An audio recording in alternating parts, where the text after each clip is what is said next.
Well, I just had a beautiful day today. I am organizing a nature tour. It's a 10-week experience where I am taking homeschooling families to different green spaces in our area. So Greensboro, High Point, and Kernersville. And this was today was our second stop, and we went to an arboretum, and it was so beautiful just to see the kids playing together, taking pictures because we had to do a scavenger hunt. It was like an A through Z scavenger hunt. I organized a tour guide to be with us, and she walked us around, showed us different plants, and we talked about the different, like, what letter does that plant start with? And the kids would have to recognize the sound and tell us the letter. And they went to the park and played, and the parents were able to relax and talk to each other. And I just thought it was such a beautiful experience.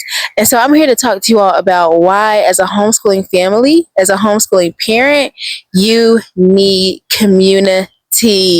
Community. Hi, I am Aliyah. I am a homeschooling mom. I am an educator. I received my master's in education. I taught for a couple of years, and then I decided that I wanted to homeschool and really focus on my daughter's educational journey. Right. I am also an edpreneur, founder of Daley Balance, which is an organization supporting families in holistic education. And holistic education basically focuses on the whole child. That's why I work with homeschooling families, because it's easy to work with the parent as well. And as we know, the parent is the most important person in the child's educational journey. You, as the parent, are the most important teacher on your child's educational journey. Don't ever get that confused. I know we put our children in school, we give our learning to the teachers, we think that our teachers are going to do what they need to do. And even if they do, we still, as parents, need to be a part of our child's educational journey. And so my organization, and what I do is I step in, I create spaces where families can come together and learn holistically, where children can come together, socialize and have fun and learn and play. And it's a really like collaborative space. And so today, I hosted a nature tour, took the families out. I just really enjoyed seeing the children get together, right? A lot of these parents, they are new homeschooling parents, or they've been homeschooling, but they haven't really found like friends for their children. And so seeing the kids get along with each other, playing and hanging out, it's such a vibe. It's so beautiful. And so it's important that we, as homeschooling families, as a homeschooling community, that we build community, right? That we get together with other homeschooling families, and we host events, and we let our kids play together, right? And we get together as adults, and we have conversations, and we support each other on our journey. You should not be homeschooling alone, right? You may be at the beginning of your journey where you're like, I'm alone, I don't know what I need to do. The first thing you need to do is find community. Who is doing things already in your community for homeschooling families, right? The library is a great resource. The library is always hosting events all throughout the day for all families. So check the library to see what they're hosting. If you go to an event at a library at 11 o'clock in the morning, right, and there are families there, those families are probably homeschooling. And then you, as the adult, right, you reach out and you talk to those families and say, hey, I see you at this event. Are you homeschooling? Would you like to get together, set up a play date? And that's how you start to build community, right? We have to get ourselves out there.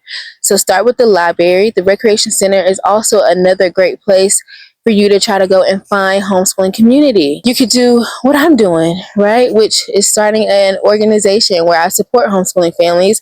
And since I'm a homeschooling mom as well, I'm also building the community that I need. Right? When I first started homeschooling, I had an online virtual community, but I was really looking for like in person, like who is homeschooling in my community. So I had to put myself out there. I started a Facebook group. I started doing events. I started hosting field trips to try to see who's out there, right? And so it's been 2 years for me, and we're starting to build a community. Like I'm starting to see people actively out homeschooling and having their kids out and coming to the events. And it's a good feeling because it's like, I'm not alone.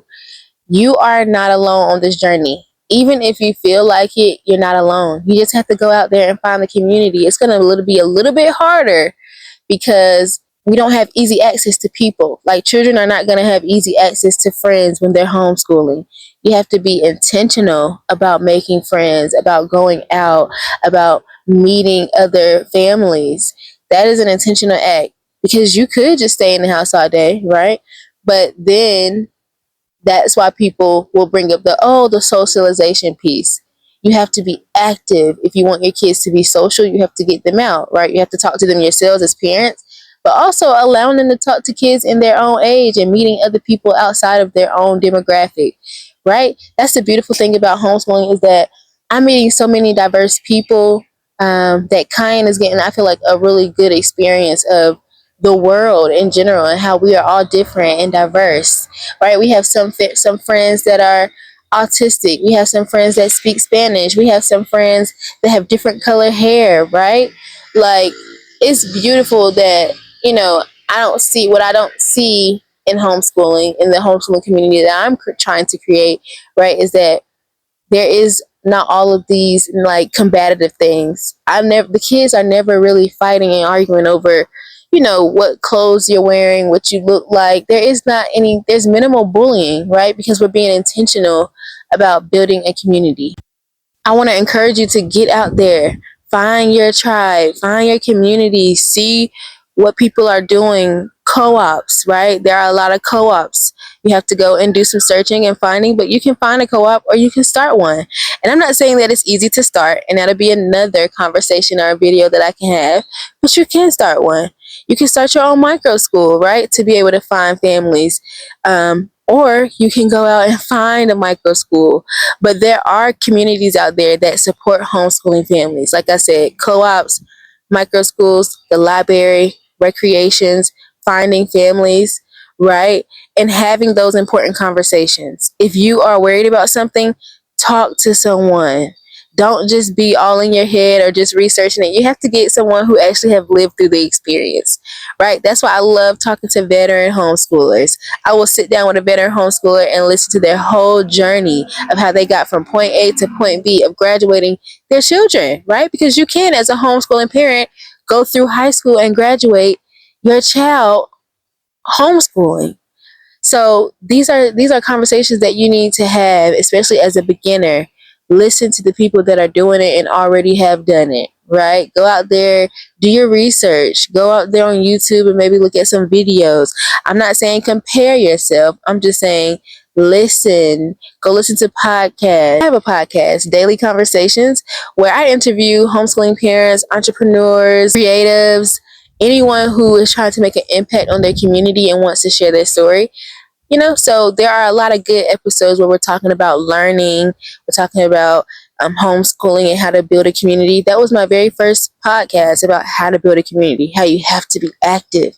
Because if you think that you're going to be able to homeschool by yourself, baby, you're going to be overwhelmed. I know I was. I was like, I wasn't even thinking about like friends and things when I first started homeschooling, but that is the key. That is the most important thing in your homeschooling journey is going to be your community and the friends that your children create, like find and build a relationship with, right? That is going to be the most important thing. You can get the learning done. They will learn together. You can find, especially if you find a community, you will find families that want to get together and learn together. Or like I said, go out and find micro schools.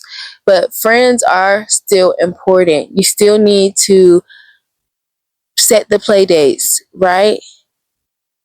You as the parent, create dates with the parent, like create the community, build the relationships. Those are important in homeschooling.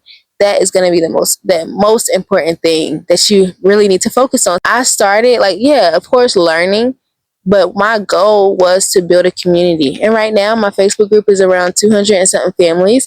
I have a couple of families, I would say I have a good like 8 to 10 families that maybe participate, like regularly, consistently, which is good for me. Like I don't, I'm not looking for a whole bunch of families to participate. I'm just glad that we have at least 200 families, if we were to do anything or just any, we have those people that we can connect with and ask questions, right? And just learn from. So start with building a community. My previous video, I said, where do you go from pulling your kids out of school? And what I said was you need to de-school first, right? De-school means to just unattach from school, figure out what your kids are interested in, Figure out what your schedule is. Really envision what you want homeschooling to look like, because it could be anything that you want it to look like. But after you de-school, build a community. Find a community. Find a community of people who want to homeschool with you, who will encourage you, who won't say it's too hard. And even if it's hard, they will continue to find solutions and be positive. I'm not saying you have to be positive all the time, but you have to have a strong mindset when you homeschool, because it's not easy. I'm not gonna get up here and say that it is easy. It's not. Like me, even as an educator, or someone who has a master's in education, homeschooling is way harder than going in the classroom and teaching. I can tell you that right now. And it's because I'm teaching my own child, right? It's something that we're not really used to. Like, I'm not used to this. I'm not used to teaching my own child.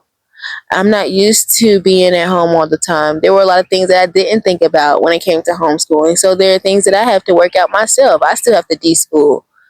So it's hard. It is. But just because it's hard doesn't mean that we have to give up on it. Just because something is hard, right? This entrepreneur journey is hard. But baby, I'm gonna keep going because I'm already done started it, right?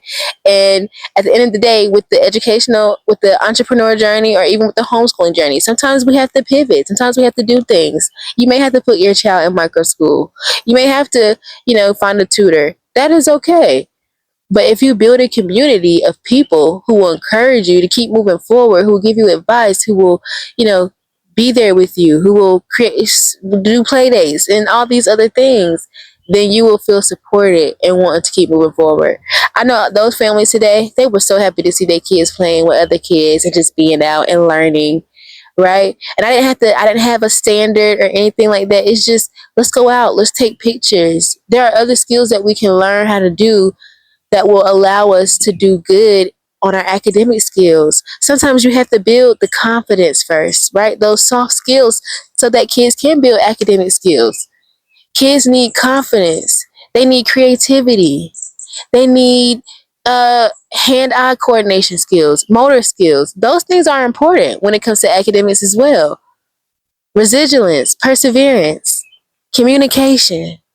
And those are things that, I focus on with Daley Balance and supporting families in that. Because when those kids have those skills locked in, academics, they will soar in their academics. It's about to get noisy out here, so I'm going to just stop right there. But I just want to say that find a community. Find a community. If you're homeschooling, you need a community. Find a community, whether it's virtual or in person. You need a community. You should not be homeschooling alone. I hope this video inspires you to either find a community or build one. Don't give up. There is community out there for you. You just have to keep searching, keep finding it, and keep pivoting. Okay? Keep pivoting. But don't give up on your homeschooling journey. And if you want some advice, some coaching, some anything, send me an email. Definitely send me an email. I'll give you a good 30 minutes of free consultation, right? And then after that, we can talk about a price. Definitely. I can send you my link. When you send me an email, I can send you my link to my calendar.